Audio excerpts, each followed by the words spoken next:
What if I told you that the happiest moment of your life has already happened, but you were too busy chasing the future to notice it? What if everything you're working towards right now, everything you think will finally make you happy, is actually the very thing holding you back from happiness? I learned this the hard way. 3 years ago, I hit rock bottom. Picture me at 3 a.m., Mountain Dew in one hand, phone in the other, ordering my 5th takeout that week. My room, well, my parents' basement, looked like a gaming cave.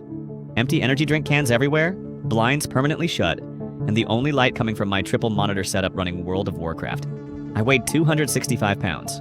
My bank account? Negative $43.82. My dating life? Let's just say my most meaningful relationship was with my raid team. But here's what I told myself every single night before falling asleep. Once I lose the weight, get a job, find a girlfriend, and move out. Then I'll finally be happy. Then my real life can begin. But then something clicked. I started small, really small. Switched one Monster Energy for water. Walked for 10 minutes around the block, applied for 1 job per day. Each tiny victory felt amazing. My heart would race every time I hit submit on a job application. I'd get this weird flutter of excitement when I managed to walk further than the day before. However, the real breakthrough came from the most unexpected place, my obsession with gaming. See, in World of Warcraft, I'd spend months grinding for the best gear. I'd tell myself, once I get that legendary sword, then I'll really enjoy the game. But then what actually happened? I'd get the sword, stand in Stormwind showing it off for a day, and feel nothing. The fun was never in having the gear, it was in the adventure of getting it. Fast forward a year and a half, I'd lost 87 pounds, had a decent job, found an amazing girlfriend, moved into my own place. I was living the exact life I'd dreamed about in that basement. But then I felt this emptiness creeping in. The same emptiness I felt after getting that legendary sword. That's when it finally hit me. I was happiest during those first walks around the block, heart pounding, legs shaking.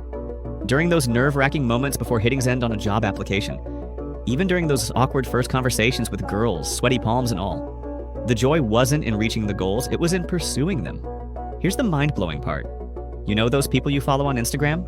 The ones with the perfect bodies, dream jobs, and seemingly perfect lives? I guarantee you they're either feeling that same emptiness or they're already chasing their next goal. Because that's the secret nobody tells you. There is no finish line.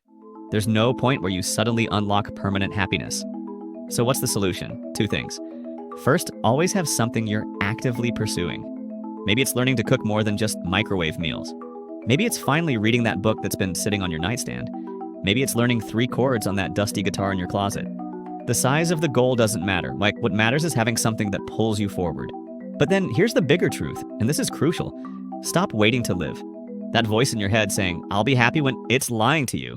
The life of your dreams isn't waiting at some future milestone. It's waiting in those small moments of progress, in those tiny victories, in those heart-racing moments when you're pushing just slightly past your comfort zone.